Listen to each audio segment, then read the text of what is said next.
ವಾ, ಎಷ್ಟೊಂದು ಸುಂದರವಾಗಿದೆ ಈ ವಾತಾವರಣ. ಇದನ್ನೆಲ್ಲ ನೋಡ್ತಾ ಇದ್ರೆ ಮೊನ್ನೆ ನಡೆದ ಘಟನೆಯನ್ನು ಮರೆಯೋದಕ್ಕೆ ನನ್ನಿಂದ ಆಗ್ತಾನೇ ಇಲ್ಲ. ಬಸವರಾಜ್, ಒಂದು ಮುತ್ತು ಕೊಟ್ಟು ಹೋಗಿರುವ ನೀನು ಇಂದು ಇನ್ನೊಂದು ಮುತ್ತನ್ನು ಕೊಟ್ಟು ನನ್ನ ಜೊತೆ ಹಾಡಿ ಕುಣಿಯಬಾರ್ದೇ ನನ್ನ ರಾಜ?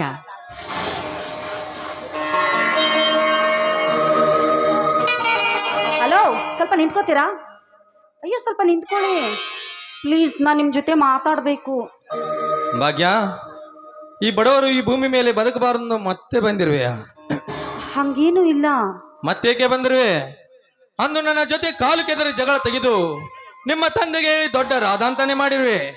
ಈಗ ಮೋಸಗಾರದಿಗೆ ಮತ್ತೇನು ಮಾಡಲು ಬಂದಿರುವೆ? ನೋಡಿ, ಅವತ್ತು ಆವೇಶದಲ್ಲಿ ದುಡುಕಿ ತಪ್ಪು ಮಾಡಿಬಿಟ್ಟೆ. ದಯವಿಟ್ಟು ನಾನು ಮಾಡಿದ ತಪ್ಪನ್ನು ಕ್ಷಮಿಸ್ಬಿಡಿ. ಭಾಗ್ಯ, ತಪ್ಪು ನಿನ್ನದಲ್ಲ, ತಪ್ಪು ನನ್ನದು. ಅಂದು ಆ ಕಾಮನ ಕೈಯಿಂದ ಪಾರು ಮಾಡಿ ಪರನಾರಿ ಹೆತ್ತ ತಾಯಿ ತಂಗಿ ಸಮಾನ ಎಂದು ತಿಳಿದು ನಿನ್ನನ್ನು ಸುಮ್ಮನೆ ಬಿಟ್ಟಿದ್ದಕ್ಕೆ ನನಗೆ ತಕ್ಕ ಬಹುಮಾನನೇ ಕೊಟ್ಟಿರುವೆ. ಆದರೆ ಈಗ ಮೋಸಗಾರ್ತಿಗೆ ಮತ್ತೇನು ಮಾಡಲು ಬಂದಿರುವೆ? ನೋಡಿ, ನೀವೆಷ್ಟೇ ಬೈದರೂ ಕೂಡ ನನಗೇನು ಕೋಪವಿಲ್ಲ. ನನ್ನ ತಪ್ಪಿನ ಅರಿವು ಆದ್ಮೇಲೆ ನಾನು ನಿಮ್ಮನ್ನು ಹುಡುಕೊಂಡು ಇಲ್ಲಿವರೆಗೂ ಬಂದಿದ್ದೇನೆ. ಅಂದರೆ ನಿನ್ನ ಮಾತಿನ ಅರ್ಥ? ಎಂದು ನನ್ನ ತಂದೆ ಎದುರಿಗೆ ನೀವು ನನ್ನ ಕೈ ಹಿಡಿದು ನನ್ನ ಕೆನ್ನೆಗೆ ಮುತ್ತು ಕೊಟ್ಟು ಹೋದ್ರೋ ಅವತ್ತೇ ನಾನು ಬದಲಾಗಿದ್ದೇನೆ. ಅದಕ್ಕೆ ನೀವು ನನ್ನ ಪತಿ ಆಗ್ಬೇಕಂತ ನಿಮ್ಮ ಕಾಲು ಹಿಡಿದು ಬೇಡಿಕೊಳ್ಳುತ್ತೇನೆ. ಸಾಧ್ಯವಿಲ್ಲ ಭಾಗ್ಯ, ಸಾಧ್ಯವಿಲ್ಲ. ನಾವ್ಯಾರು, ನೀವ್ಯಾರು? ನಮ್ಮದು ಧರ್ಮವಂತರ ಮನೆತನ. ಸತ್ಯ, ನ್ಯಾಯ, ನೀತಿ, ಧರ್ಮದಿಂದ ದುಡಿಯುವುದೇ ನಮ್ಮ ಪರಮ ಗುರಿ. ಆದರೆ ನಮ್ಮಂತೆ ನೀವಲ್ಲ. ನಿಮ್ಮದು ಕರುಣೆ ಇಲ್ಲದ ಕಟುಕರ ಮನೆತನ. ಹಣದ ಮದದಿಂದ ಮೆರೆದು ಬಡವರ ಬಾಳಿಗೆ ಮುಳ್ಳಾಗಿ ಸುಳ್ಳಿನ ಸಾಮ್ರಾಜ್ಯ ಕಟ್ಟುವವರು ನೀವು. ನಿಮ್ಮಂತರ ಸವಾಸ ಬೇಡವೇ ಬೇಡ ಭಾಗ್ಯ, ಬೇಡವೇ ಬೇಡ. ನನ್ನ ತಂದೆಯೊಬ್ಬ ಕರುಣೆ ಇಲ್ಲದ ಕಟುಕ ನಿಜ. ತಂದೆಯಂತೆ ಮಗಳಿದ್ದಾಳೆ ಎನ್ನುವ ಮಾತು ಕೂಡ ನಿಜ. ಆದ್ರೆ ನಾನೀಗ ಆ ಕಟುಕನ ಮಗಳಾಗಿ ಬಂದಿಲ್ಲ. ನಿಮ್ಮಂತ ಧರ್ಮವಂತನ ಸತಿಯಾಗಿ ಧರ್ಮದ ಹಾದಿಯಲ್ಲಿ ನಡಿಬೇಕಂತ ಬಂದಿದ್ದೇನೆ. ದಯವಿಟ್ಟು ಈ ನಿಮ್ಮ ಹಠವನ್ನು ಬಿಟ್ಟು ನನ್ನ ಮಾತಿಗೆ ಒಪ್ಪಿಗೆ ಕೊಡಿ. ಭಾಗ್ಯ, ಭಾಗ್ಯ, ನೀವು ಶ್ರೀಮಂತರು, ನಾವು ಬಡವರು. ನಿಮಗೆ ಆಸ್ತಿ, ಅಂತಸ್ತು, ಹಣದ ಬಲವಿದೆ. ನಿಮ್ಮ ಶ್ರೀಮಂತಿಕೆಗೆ ತಕ್ಕ ವರ್ಣವನ್ನು ನೋಡಿ ಮದುವೆ ಮಾಡ್ಕೋ. ನೋಡಿ, ಆ ಆಸ್ತಿ, ಅಂತಸ್ತು, ಐಶ್ವರ್ಯ ನನಗೆ ಬೇಕಾಗಿಲ್ಲ. ಹಣದ ಬಲಕ್ಕಿಂತ ಜನದ ಬಲವಿರುವ ನಿಮ್ಮ ಪ್ರೀತಿನೇ ನನಗೆ ಬೇಕು. ಅದು ಈ ಜನ್ಮದಲ್ಲಿ ಸಾಧ್ಯವಿಲ್ಲ. ನಿಮ್ಮ ಪ್ರೀತಿ ಸಿಗದೆ ಹೋದ್ರೆ ನಾನಂತೂ ಈ ಭೂಮಿ ಮೇಲೆ ಬದುಕುವುದಿಲ್ಲ. ಅಲ್ಲಿ ಕಾಣ್ತಾ ಇದ್ದಿಲ್ಲ, ಆ ಗುಡ್ಡದ ಮೇಲಿಂದ ಕೆಳಗಡೆ ಬಿದ್ದು ಸತ್ತೋಗ್ತೀನಿ ಅಷ್ಟೇ. ಭಾಗ್ಯ, ಭಾಗ್ಯ, ನಿಲ್ಲು. ಈ ಪ್ರೀತಿ ಸತ್ಯ ತಾನೆ, ಇದರಲ್ಲಿ ಯಾವ ಮೋಸವಿಲ್ಲವಲ್ಲ. ನೋಡಿ, ನಾನು ಹೆತ್ತ ತಂದೆ ತಾಯಿ ಮೇಲೆ, ದಿನನಿತ್ಯ ಬೆಳಗುತ್ತಿರುವ ಆ ಸೂರ್ಯ ಚಂದ್ರರ ಮೇಲೆ, ಸತ್ಯ ಆಗೋ ನನ್ನ ಮೇಲೆ ಆಣೆ ಮಾಡಿ ಹೇಳ್ತೀನಿ, ಈ ಪ್ರೀತಿ ನಿಜ. ನನ್ನ ತಂದೆ ಏನಾದರೂ ನಮ್ಮ ಪ್ರೀತಿಗೆ ವಿರೋಧವಾಗಿ ನಡೆದುಕೊಂಡ್ರೆ ಅವತ್ತೇ ವಿಷ ಕುಡಿದು ಸತ್ತೋಗ್ತೀನಿ ವಿನಃ ನಿಮಗೆ ನಾನು ಎಂದಿಗೂ ಮೋಸ ಮಾಡುವುದಿಲ್ಲ. ಈಗಲಾದರೂ ನನ್ನ ಮಾತಿನ ಮೇಲೆ ನಿಮಗೆ ನಂಬಿಕೆ ಬಂತ? ದೈವ ಬಲ ಗೆದ್ದವರ್ಯಾರು? ಆ ಕವಿಯ ಸೃಷ್ಟಿಕರ್ತನ ಕಲ್ಪನೆಯಲ್ಲಿ ಹೀಗೆ ಸೃಷ್ಟಿಸುವಾಗ ಅದರಂತೆ ನಡೀಲಿ. ಭಾಗ್ಯ, ಈ ಸೃಷ್ಟಿಯ ಸೊಬಗಿನ ಮಂದಹಾಸದ ಗಿರಿ ಕಂದರಗಳ ಮಂದಿ ನಾಟ್ಯ ನೃತ್ಯಗೈದು ನನ್ನ ಮನೆ ತನಿಸುವ. ಆಯ್ತು ರಾಜ.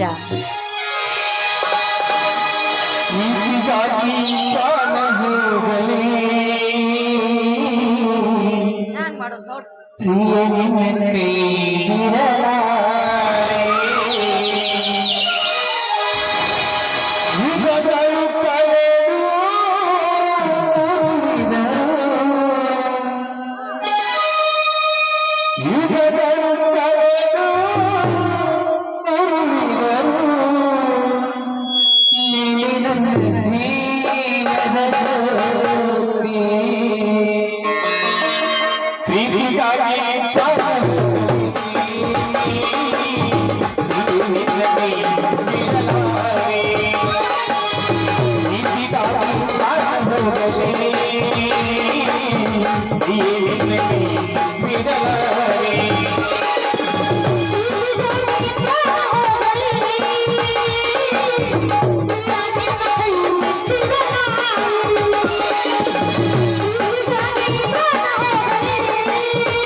ದೂರ ನಿಂತ್ರ ಹೆಂಗ್ ಕಣ್ಣಿಡೋದು?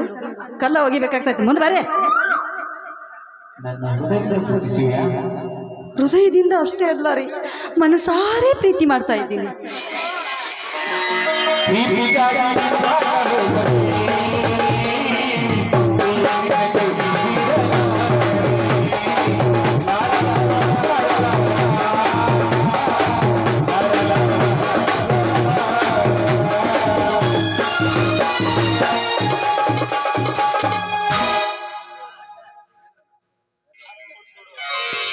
ರೀ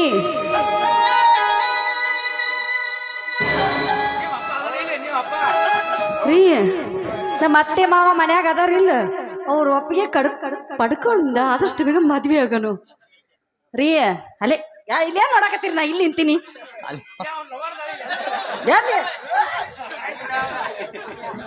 ಯಾರ ನಾ ಅದಾನಿಲ್ಲಿ? ಹೌದಾ?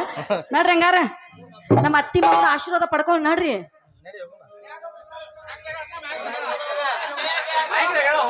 ನಡಿ ಹೋಗೋಣ. ನಡೆ ಹೋಗೋಣ. ಈಗ ದರ್ಬಾರ್ ಚಾಲು ಆತ್, ಮದುವೆ ಆಗತ್ತೆ. ಮುಂಚೆ ಬರ್ರಿ.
ಭಾಗ್ಯ, ಈ ಬಹುದೂರ್ ಬಂಧದ ಕೈ ಹಿಡಿಬೇಕಾದ ನೀನು ಆ ಬಡ ಬಿಕಾರಿ ಬಸನ ಕೈ ಹಿಡಿದು ಆಕಾಶದಲ್ಲಿ ಗಾಳಿಪಟ ಹಾರಂತೆ ಹರಡುವೆಯ. ಇನ್ನು ಮುಂದೆ ನೋಡು ನನ್ನ ಕುತಂತ್ರದ ಕಾರಸ್ಥಾನ ಆಕಾಶದಲ್ಲಿ ಗಾಳಿಪಟ ಹಾರಂತೆ ಹಾರಾಡುವೆಯ. ಇನ್ನು ಮೇಲೆ ನಿನ್ನ ತಂಡಗ ದೇಶ ನೀನಾಗಿ ಬಂದು ನನ್ನ ಕಾಲಿಡಿದು ಕೇಳುವ ಹಾಗೆ ಮಾಡುವುದೇ ಈ ಪ್ರಜ್ವಲ ಪರಮಗುರು.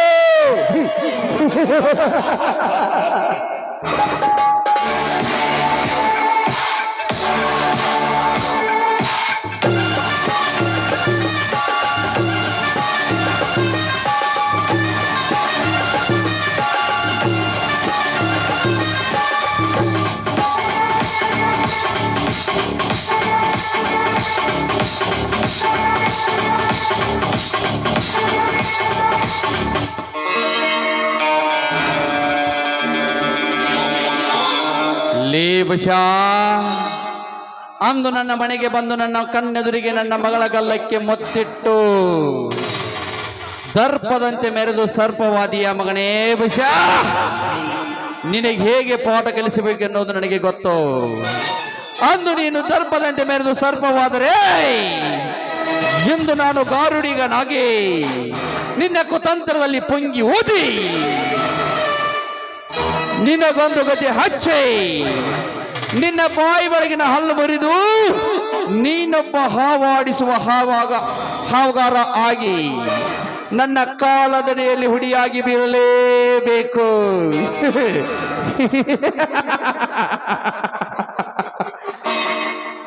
ಕರಿಯಾ, ಒಂದು ಮಹತ್ವವಾದ ಕಾರ್ಯ ಮಾಡಬೇಕಾಗಿದೆ. ಅದ್ಯಾವ ಕೆಲಸ ಹೇಳಿದಾನೆ?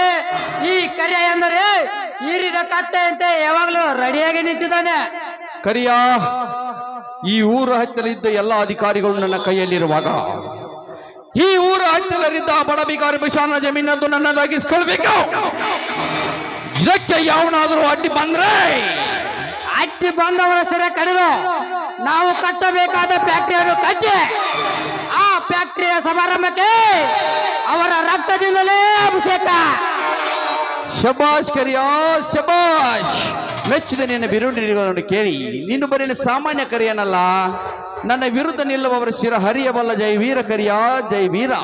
ಹೌದು ಗೌಡ್ರೆ, ನಿಮ್ಮ ಮಾತಿನಂತೆ ನಮ್ಮ ಬಾಂಧವದ ಸೆರೆಗೆ ಯಾರಾದರೂ ಅಡ್ಡಿ ಬಂದರೆ ಅವರ ವಂಶ ನಿರ್ವಂಶ ಮಾಡಿ ಮುಂದೆ ಬರುವ MLA ಎಲೆಕ್ಷನ್ ಅಲ್ಲಿ ನಿಮ್ಮನ್ನು MLA ಆಗಿ ಮಾಡಿ ರಾಜ್ಯದ ಮೂಲೆ ಮೂಲೆಗಳ ರಾಷ್ಟ್ರಧ್ವಜ ಹಾರಾಡುವಂತೆ ನಿಮ್ಮ ಹೆಸರನ್ನು ಹಬ್ಬಿಸಿ ಕರ್ನಾಟಕದ ಹುಲಿಯಾಗಿ ಮೆರೆಸದಿದ್ದರೆ ನನ್ನ ಹೆಸರು ಕೆಂಗಟ್ಟ ಕರಿನಾಗ ಕರಿಯನೇ ಅಲ್ಲ. ಸಂತೋಷ, ಪರಮ ಸಂತೋಷ ಕರಿಯ. ನೀನು ಬರೀ ನನ್ನ ಬಲಗೈ ಬಂಟನಲ್ಲ ಕರಿಯ, ನನ್ನ ಜೀವಗಳ ನಂಟ ಕರಿಯ, ನನ್ನ ಜೀವಗಳ ನಂಟ ಕರಿಯ. ಫ್ಯಾಕ್ಟ್ರಿ ಕಡೆಗೆ ಹೋಗಿ ಕೆಲಸಗಾರರು ಕೆಲಸ ಮಾಡ್ತಾ ಇದ್ದಾರ ಇಲ್ಲ ಹರಟೆ ಹೊಡಿತಾ ಇದ್ದಾರ ನೋಡಿಕೊಂಡು ಬಾ. ಆಯ್ತು ನೋಡ್ರಿ. ಮುರುಗಪ್ಪ, ಹೇ ಮುರುಗಪ್ಪ. ಯಾಕ್ರಿ ಧನ್ಯರ ಯಾಕೋ ಬಹಳ ಆಲೋಚನೆ ಮಾಡಕತ್ತ ಕಾಣ್ತೈತಲ್ರಿ? ಹೌದು ಶೆಟ್ಟಿ, ಇಂದೇಕೋ ನನ್ನ ಮಗಳ ಮನಸ್ಸಿಗೆ ನೋವಾದಂತೆ ಕಾಣ್ತಾ ಇದೆ. ಹೌದ್ರಿ ಧನ್ಯರ, ಯಾಕೋ ಅಮ್ಮವ್ರ ಮನಸ್ಸ ಸ್ವಲ್ಪ ಪರಕದಂಗ ಕಾಣ್ತೈತ್ರಿ. ಹೌದು ಶೆಟ್ಟಿ, ಯಾರಾದರೂ ಏನಾದರೂ ಅಂದ್ರೆ, ಒಂದು ವೇಳೆ ಯಾರಾದರೂ ಏನಾದರೂ ಅಂದಿದ್ದೆ ಆದ್ರೆ ಅವರ ನ್ಯಾಲಿಗೆ ಕೊಯ್ದು ಹೊರಬರುವ ರಕ್ತದಿಂದ ನನ್ನ ಬಾಂಧವ್ಯದ ಸೆರೆಗೆ ತಿಲಕವನ್ನಿಡುವೆ. ಹೇಳು ಶೆಟ್ಟಿ, ಯಾರಾದರೂ ಏನಾದರೂ ಅಂದ್ರ? ಅವರು ಏನ್ ಹೇಳ್ರಿ ಧನ್ಯರ, ನಮಗಾರು ಏನ್ ತಿಳ್ತೈತ್ರಿ ಮಣ್ಣ? ಓಹೋ, ಹುಟ್ಟಿದಾಗಿನಿಂದ ಹಿಡಿದು ಇಷ್ಟು ದೊಡ್ಡವಳಾದರೂ ಕೂಡ ಯಾರ ಕೈಯಿಂದ ಅವಮಾನ ಮಾಡಿಸಿಕೊಂಡವಳು ಅಲ್ಲ. ನನ್ನ ಕಣ್ಣೆದುರಿಗೆ ನನ್ನ ಮಗಳ ಗಲ್ಲಕ್ಕೆ ಮುತ್ತಿಟ್ಟನಲ್ಲ ಎಂದು ನನ್ನ ಮಗಳು ಚಿಂತಿಸುತ್ತಿದ್ದಾಳೆ. ಲೇ ಮಗನ ಬೈಷ, ಹೇಗಾದರೂ ಮಾಡಿ ನಿನ್ನ ರುಂಡವನ್ನು ಕತ್ತರಿಸಿ ಹಾಕಿದಾಗಲೇ ನನ್ನ ಮಗಳ ಆತ್ಮಕ್ಕೆ ಶಾಂತಿ. ಧನ್ಯರ, ಅಷ್ಟು ಮಾಡ್ಬಿಡ್ರಿ, ಅಮ್ಮವ್ರ ಮನಸ್ಸಿಗೆ ಶಾಂತ ಆಕೈತ್ ನೋಡ್ರಿ.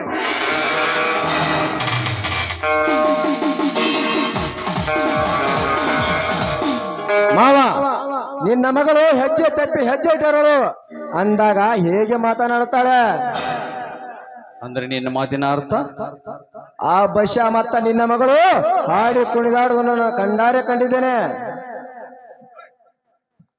ಪ್ರಿಯ ಸಕ್ ಚಿಕ್ಕದನ್ಯಾರ ಅಮ್ಮವ್ರ ಅವ್ರ ಜೋಡಿನ ಹಾಡಿ ಕುಣಿದಾರ ಹಂಗ ಏನು ಸಾಕ್ಷಿ ಐತ್ರಿ? ಏನಾರ ಒಂದು ಗುರ್ತು ಬೇಕಲ್ಲ? ಸಾಕ್ಷಿ ಬೇಕ ನಿನಗೆ? ನೋಡಲಿ, ಅವರಿಬ್ಬರು ಹಾಡಿ ಕುಣಿದಾಡುವನು ಫೋನಲ್ಲಿ ವಿಡಿಯೋ ರೆಕಾರ್ಡಿಂಗ್ ಮಾಡ್ಕೊಂಡು ಬಂದಿದ್ದೇನೆ. ಹೌದಲ್ರಿ ಧನ್ಯರ, ನಿಮ್ಮ ಮಗಳ ಬಸ್ ಅಣ್ಣನ ಕೂಡ ಹಾಡಿ ಕುಣಿತಾಳ್ರಿ, ಅರ್ವಿ ಕಣದ ಕುಣಿತಾಳಲ್ರಿ ಧನ್ಯರ.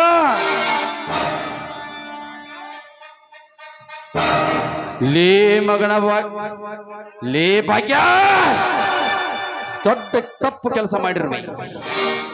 ಪ್ರಜ್ವಲ್, ನೀನು ಒಳಗಡೆ ನಡಿ.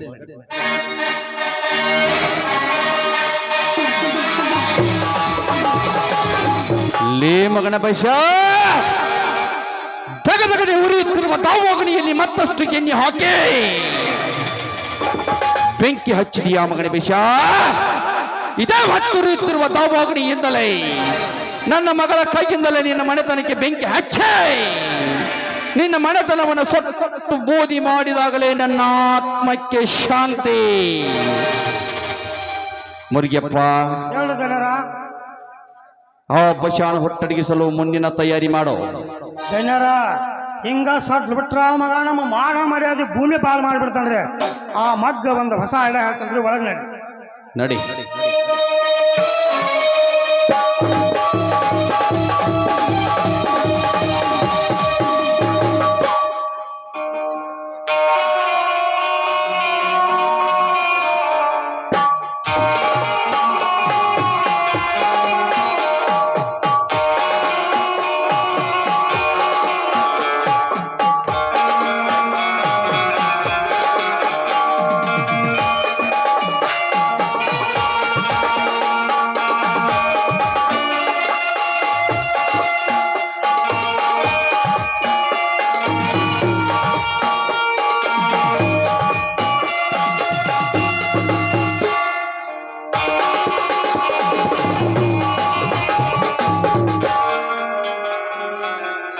ಯಶೋದ, ಏ ಯಶೋದ,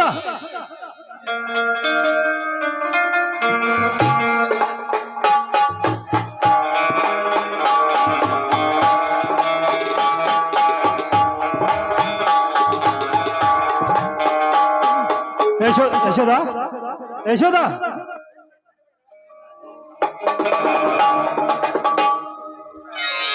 ಏನ್ರಿ ಇದು? ಅಲ್ಲ, ಈ ಬಿಸಿಲಿನ ಬೇಗೆಯಲ್ಲಿ ಸಲಕೆ ಹಿಡಿದು ಹೊಲದಲ್ಲಿ ಕೆಲಸ ಮಾಡಿ ಬಂದಿರೋ ಹಾಗೆ ಕಾಣುತ್ತೆ. ಹೌದು ಯಶೋದ, ಮಹಾರಾಜನಂತೆ ಮನೆಯಲ್ಲಿ ಕೈ ಕಟ್ಟಿ ಕುಳಿತರೆ ಹೋದ ವರ್ಷದಂತೆ ಚಿನ್ನದ ಬೆಳೆಯಲು ತೆಗೆಯಲು ಸಾಧ್ಯವೇ? ಇಲ್ಲ, ಹೊಲವನ್ನೆಲ್ಲ ಲೆವಲಿಗೆ ಮಾಡಿ ಹೊಲದ ತುಂಬೆಲ್ಲ ಒಡ್ಡು ಹಾಕಿ ಒಡ್ಡಿಗೆ ತಕ್ಕಂತೆ ಸಾಲು ಬಿಟ್ಟಾಗ ಮುಂದೆ ಮಳೆಯಾಗಿ ಹರಿದು ಹೋಗುವ ಮೆಕ್ಕಲ ಮಣ್ಣು ಹೊಲದಲ್ಲೇ ನಿಂತು ಮಣ್ಣಿನಲ್ಲಿರುವ ಲವಣಾಂಶಗಳು ಮಣ್ಣಲ್ಲೇ ಉಳಿದು ಮಣ್ಣಿನ ಫಲವತ್ತೆ ಹೆಚ್ಚಾಗಿ ಚಿನ್ನದ ಬೆಳೆ ಬರಲಿಲ್ಲವೇ? ಅದೇ ಬೆಳೆ ಮುಂದೆ ವಿಜಯಪುರ ಸಿದ್ದೇಶ್ವರ ಜಾತ್ರಾ ನಿಮಿತ್ತ ಮಕರ ಸಂಕ್ರಮಣದಲ್ಲಿ ನಡೆಯುವ ಕೃಷಿ ಮೇಳದಲ್ಲಿ ನಮ್ಮ ಬೆಳೆ ಪ್ರಥಮ ಸ್ಥಾನ ಪಡೆದು ಕೃಷಿ ಅಧಿಕಾರಿಗಳಿಂದ ಬಹುಮಾನ ಪಡೆದಿಲ್ಲವೇ? ಹೌದ್ರಿ, ಹೋದ ವರ್ಷ ವಿಜಯಪುರ ಜಿಲ್ಲೆಗೇನೆ ಪ್ರಥಮ ಸ್ಥಾನ ಬಂದಿತ್ತು. ಅದಕ್ಕೆಲ್ಲ ಈ ನಿಮ್ಮ ದುಡಿಮೆಯೇ ಕಾರಣ. ನಿಜ, ಕೈ ಕೆಸರಾದರೆ ಬಾಯಿ ಮೊಸರು, ಆಳಾಗಿ ದುಡಿ ಅರಸನಾಗಿ ಉಣ್ಣು ಎಂಬಂತೆ ಇಂದು ನಾವು ಮಣ್ಣಲ್ಲಿ ಆಳಾಗಿ ದುಡಿದರೆ ನಾಳೆ ನಾವು ಅರಸನಾಗಿ ಉಣ್ಣುತ್ತೇವೆ. ಆದರೆ ಮಣ್ಣಲ್ಲಿ ದುಡಿಯಬೇಕಾದ್ರೆ ಹೊಲದ ತುಂಬೆಲ್ಲ ಕಣ್ಣಿಡಬೇಕು. ಹಾ, ನೀವು ಕಣ್ಣು ಆಮೇಲೆ ಇಡೋರಂತೆ, ಸ್ವಲ್ಪ ಇರಿ. ಬಿಸಿಲಿನಲ್ಲಿ ಬಾಯಾರಿ ಬಂದಿಲ್ವೇನು? ನೀರು ತೆಗೆದುಕೊಂಡು ಬರ್ತೀನಿ.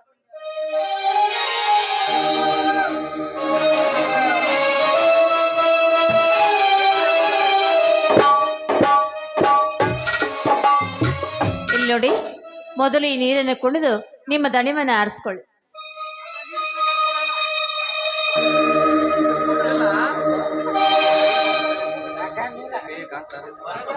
ಆಹಾ, ಇದೆಂತ ನೀರು ಯಶೋದ, ಎಂತ ನೀರು! ಕುಡಿದಾಕ್ಷಣ ನನ್ನ ಹೃದಯ ತಂಪಾಗಿ ಈ ಮನೆಯ ತಂಪಿನಲ್ಲಿ ತಂಗಾಳಿ ಬೀಸಿ ನಿನ್ನ ಹಾಡಿನ ಇಂಪು ಕೇಳುವಂತಾಯ್ತಲ್ಲೇ. ಬಾ ಯಶೋದ, ಬಾ. ಈ ಮನೆಯಲ್ಲಿ ಹೆಜ್ಜೆ ಮೇಲೆ ಹೆಜ್ಜೆ ಹಾಕಿ ನಿನ್ನ ಗೆಜ್ಜೆ ಕುಣಿಸಿ ನನ್ನ ಮನ ತಣಿಸು ಬಾ. ಹಾ, ಸ್ವಲ್ಪ ನಿಲ್ಲಿ. ನೋಡಿ, ಮೊದಲಿನ ಹಾಗೆ ನೀವು ಯಾವಾಗಂದ್ರೆ ಅವಾಗ ನೀವು ಹೇಳ್ದಾಗ್ಲೆಲ್ಲ ನಾನು ಕುಣಿಯಕ್ಕೆ ಆಗಲ್ಲ ರೀ. ಯಾಕೆ ಯಶೋದ, ಕಾಲಿಗೆ ಏನಾದ್ರೂ ನೋವಾಗಿದೆ? ಚೇಚೆ, ಹಾಗೇನು ಇಲ್ಲ. ಮತ್ತೇಕೆ ನಾಚುವೆ? ಅದೇನೆಂಬುದು ನನ್ನ ಮುಂದೆ ಹೇಳಬಾರದೆ? ಮತ್ತೆ ಅದೇನಿಲ್ಲ ರೀ. ಅದೇನಂದ್ರೆ ಹ್ಯಾಗ ಹೇಳೋದಪ್ಪ, ಬಾಯಿಂದ ಹೇಳೋದು ನನಗೂ ಗೊತ್ತು, ಸುಮ್ಮನಿರ್ರಿ. ನೀವೇನಂತೀನಿ ಮತ್ತೆ ಅದು ನೀವು ತಂದೆ ಆಗ್ತಾ ಇದ್ದೀರಾ. ಏನು ಯಶೋದ, ನಾನು ತಂದೆ ಆಗ್ತಾ ಇದ್ದೀರಾ? ಏನೇ ಕಳ್ಳಿ, ನೀನು ತಾಯಿ ಆಗ್ತಾ ಇದ್ದೀಯಾ? ಎಂಥ ಸಂತೋಷ ಸುದ್ದಿ ಯಶೋದ, ಎಂಥ ಸಂತೋಷದ ಸುದ್ದಿ. ಇದೇ ಸಂತೋಷ ಸಮಯದಲ್ಲಿ ಮೆಲ್ಲನೆ ಹೆಜ್ಜೆ ಹಾಕಿ ನನ್ನ ಕೈ ಹಿಡಿದು ಕುಣಿಬಾ. ಹಾಗಂತೀರಾ? ಹಾಗೆ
ಹಾ ಯಶೋದ, ಏನ್ರಿ? ನೀನು ಇಂದಿನಿಂದ ಯಾವ ಕೆಲಸನೂ ಮಾಡಿಕೊಡುದು. ಆಯ್ತು ರೀ, ಆಯ್ತು ರೀ, ನೀವು ಹೇಳಿದ ಹಾಗೇ ಆಯ್ತು.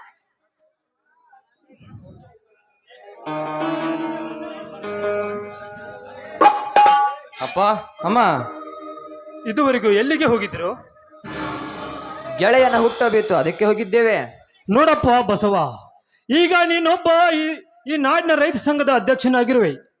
ರೈತ ಸಂಘದ ಅಧ್ಯಕ್ಷನಾಗಿರುವೆ ಅಂದ ಮೇಲೆ ಈ ನಾಡಿನ ರೈತರ ಪ್ರತಿಯೊಂದು ಕಷ್ಟಗಳು ನಿನ್ನ ಕಷ್ಟವೆಂದು ತಿಳಿದು ರೈತರ ಏಳಿಗಾಗಿ ಹಗಲಿರುಳು ಹೋರಾಡಿ ಸರ್ಕಾರದ ಪ್ರತಿಯೊಂದು ಯೋಜನೆಗಳು ಪ್ರತಿಯೊಬ್ಬ ರೈತನಿಗೆ ಮುಟ್ಟುವಂತೆ ಮಾಡಿ ಅಜ್ಞಾನದ ಕತ್ತಲಲ್ಲಿ ಕುಳಿತಿರುವ ನಮ್ಮ ರೈತ ಬಾಂಧವರನ್ನು ಸುಜ್ಞಾನದ ಬೇಕಣಿಗೆ ಕರೆದೊಯ್ದು ರೈತನೇ ರಾಷ್ಟ್ರದ ಸಂಪತ್ತೆಂದು ಹೇಳುವಂತನಾಗಬೇಕು.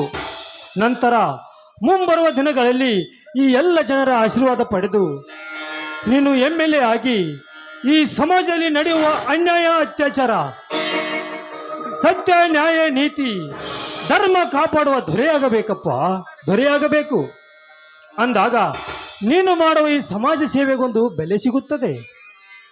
ಹೌದಪ್ಪ, ನಿಮ್ಮಪ್ಪಾಜಿ ಹೇಳಿದ ಹಾಗೆ ಜನ ಸೇವೆಯೇ ಜನಾರ್ದನ ಸೇವೆ ಅಂತ ತಿಳಿದು ಸದಾ ಜನರಿಗಾಗಿ ಹಗಲು ರಾತ್ರಿ ನೀನು ದುಡಿಬೇಕು. ಪ್ರತಿ ಒಬ್ಬ ವ್ಯಕ್ತಿನೂ ನಿನ್ನ ಹಾಡಿ ಹೊಗಳು ಹಾಗಾಗಬೇಕು. ಆವಾಗಲೇ ನಿಮ್ಮಪ್ಪ ಹೇಳಿದ ಹಾಗೆ ಜನ ಮೆಚ್ಚಿದ ನಾಯಕ ನೀನಾಗ್ತೀಯಪ್ಪ. ಆಯ್ತಮ್ಮ, ನೀವು ಹಾಕಿಕೊಟ್ಟ ದಾರಿಯಲ್ಲಿ ನಡೆದು ಈ ನಾಡಿಗೇನೆ ಕೀರ್ತಿ ತರುತ್ತೇನೆ.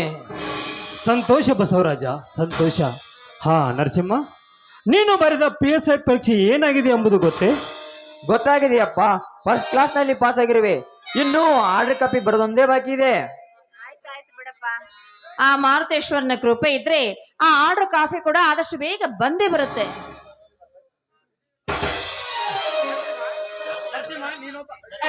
ನರಸಿಂಹ, ನೀನೊಬ್ಬ PSR ಆಫೀಸರ್ ಆದ ಮೇಲೆ ಈ ಭಾರತ ಮಾತೆ ಹೆಮ್ಮೆ ಪುತ್ರ ನೀನಾಗಿ ಈ ಸಮಾಜದಲ್ಲಿ ನಡೆಯುವ ಅನ್ಯಾಯ, ಅತ್ಯಾಚಾರವನ್ನು ಒತ್ತು ಬುದ್ಧಿ ಕಲಿಸಿ ಗರತಿಯರ ಮಾಂಗಲ್ಯ ಕಾಪಾಡುವ ಧೀಮಂತ ನಾಯಕನಾಗಿ ದುಷ್ಟರನ್ನು ಶಿಕ್ಷಿಸಿ ಶಿಷ್ಟರನ್ನು ರಕ್ಷಿಸಿ ಈ ಭಾರತ ಮಾತೆಯ ಕೀರ್ತಿ ಪತಾಕೆಯನ್ನು ಮುಗಿಲೆತ್ತರಕ್ಕೆ ಹಾರಿಸಬೇಕಪ್ಪ, ಮುಗಿಲೆತ್ತರಕ್ಕೆ ಹಾರಿಸಬೇಕು.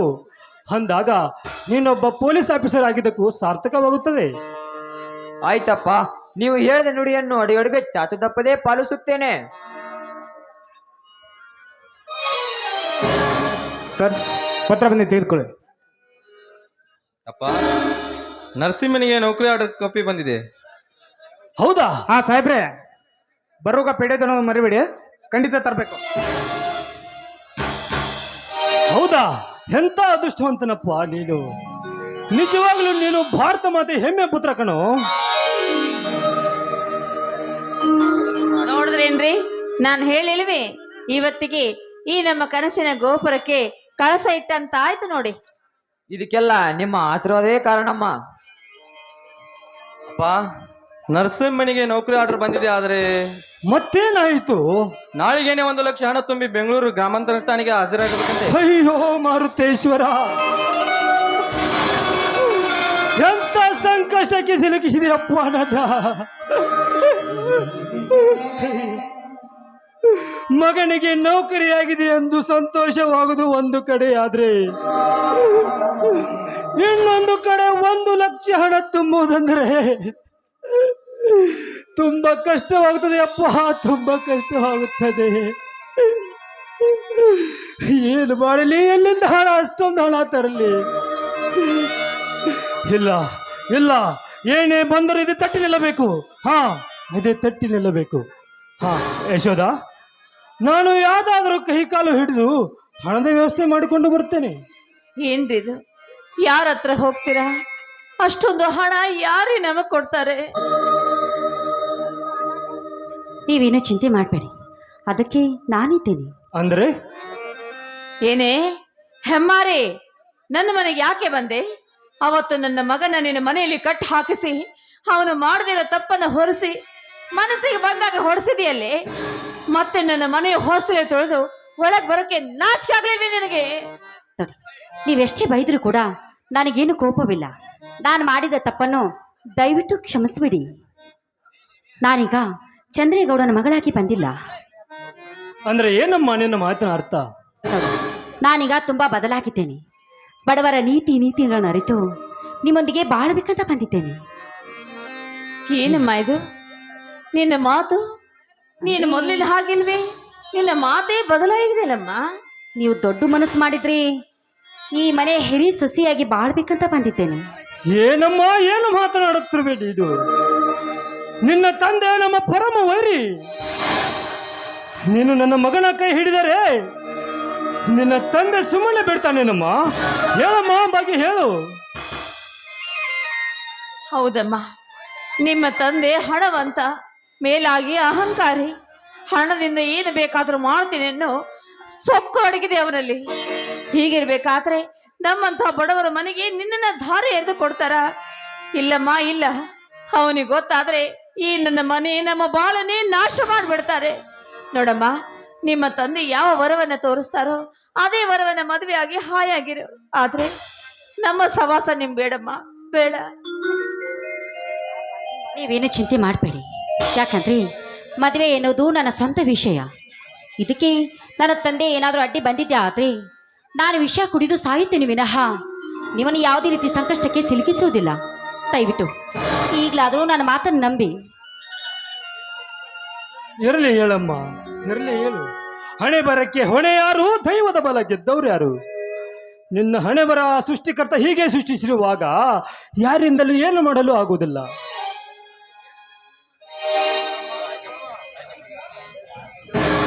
ಆಯ್ತಮ್ಮ, ಆ ಭಗವಂತನ ಇಚ್ಛೆ ಹೇಗಿದೆಯೋ ಹಾಗೆ ಆಗಲಿ. ಆದರೂ ಒಂದು ಮಾತು ನಿಮ್ಮ ತಂದೆಗೆ ತಿಳಿಸಿ ಇದಕ್ಕೆಲ್ಲ ಒಪ್ಪಿಗೆ ನಾನು ಪಡೆದುಕೊಳ್ಳಲೇಬೇಕು ಅಲ್ವೇನೋ ಬಸವರಾಜ? ಕೊನೆಗೂ ನಮ್ಮ ಮನೆಗೆ ಮಹಾಲಕ್ಷ್ಮಿ ಬಂದಾಯ್ತಲ್ವೇನ್ರಿ? ಆಯಿತು ಅತ್ತೆ, ನಿಮ್ಮ ಧರ್ಮದ ನುಡಿಯನ್ನು ಪಾಲಿಸಿ ನಾನು ಧರ್ಮವಂತಳಾಗಿ ಬಾಳುತ್ತೇನೆ. ತೆಗೆದುಕೊಳ್ಳಿ, ನರಸಿಂಹನ ನೌಕರಿಗೆ ಅಂತ 1 ಲಕ್ಷ ಹಣ ತಂದಿದ್ದೇನೆ. ಇದರಲ್ಲಿ ಏನು ಚಿಂತೆ ಮಾಡಬೇಡಿ, ಇದರಲ್ಲಿ ಏನು ಮೋಸವಿಲ್ಲ. ಯಾಕಂದರೆ ಪೋಸ್ಟ್ಮನ್ ಬಾಯಿಂದ ಎಲ್ಲ ವಿಷಯವನ್ನು ತಿಳಿದುಕೊಂಡು ನಾನು ಈ ಹಣವನ್ನು ತಂದಿದ್ದೇನೆ.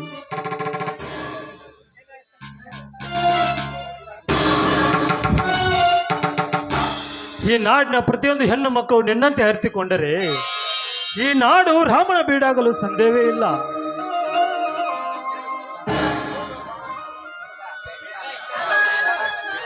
ಹೌದಮ್ಮ, ನಿನ್ನಿಂದ ಈ ಮನೆ ಬೆಳಗಿದಂತಾಯ್ತು. ಈ ಮನೆಗೆ ಬಂದ ಮಹಾಲಕ್ಷ್ಮಿ ಅಮ್ಮ ನೀನು. ಸರಿ ಆಯ್ತಲ್ಲ, ನಿಮಗೋಸ್ಕರ ಅಂತ ಸಿಹಿ ಅಡಿಗೆ ಮಾಡಿದ್ದೀನಿ. ನಮ್ಮ ಮನೇಲಿ ಊಟ ಮಾಡ್ಕೊಂಡೇ ಹೋಗ್ಬೇಕಮ್ಮ ನೀನು. ಅತ್ತೆ, ನಾನು ಬರ್ತೀನಿ ಅಂತ ನಿಮ್ಮ ಮಗ ಮೊದಲೇ ಹೇಳಿದೆ. ನಿಮಗೆ ಸಿಹಿ ಅಡಿಗೆ ಮಾಡಿರಲ್ಲ ಅದಕ್ಕೆ. ಇಲ್ಲ, ನಮಗೆ ಅಂತ ಮಾಡಿದ್ವಿ, ಅದ್ರಲ್ಲಿ ನಿನಗೂ ಕೊಡ್ತೀವಿ. ಅದ ಯಾವಾಗ ಹೇಳ್ತಾನೆ, ಮುಖ ಗಂಟು ಹಾಕೊಂಡು ಹಿಂದೆ ಸರದು ಯಾವಾಗ ನಿಂದಿರ್ತಾನೋ ಅದು ನಿಮಗೆ ಯಾವಾಗ ಹೇಳ್ತಾನೋ. ಹಾಗನ್ಬೇಡಮ್ಮ, ಸ್ವಲ್ಪ ನಾಸ್ತಾನೆ ಕಡೆ ನನ್ನ ಮಗ. ಸ್ವಲ್ಪ ಅತ್ತಿಗೆ, ಇದೇ ಸಂತೋಷ ಮೇಲೆ ನಿಮ್ಮ ಬಾಯಿಂದ ಒಂದು ಹಾಡನ್ನು ಹಾಡಿ. ಆಯ್ತು ನನ್ನ ಮೈದುನ.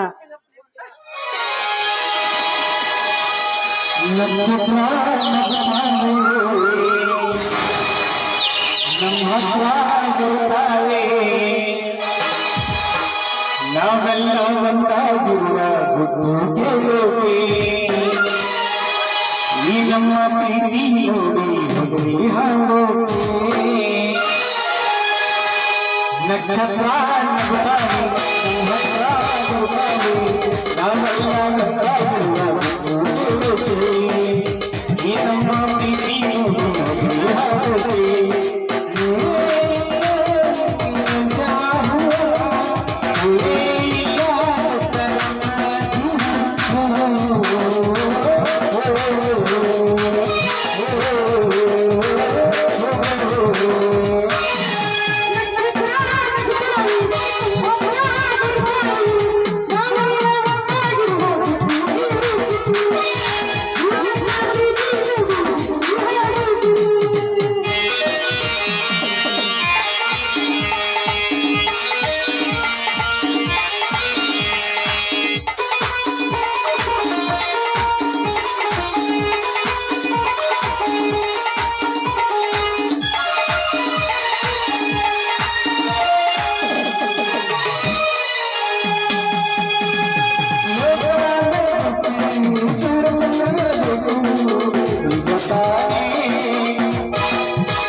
ಅತ್ತೆ ಕೈ ಹಿಡಿಲಿಲ್ಲ ನನ್ನ ಮಗ.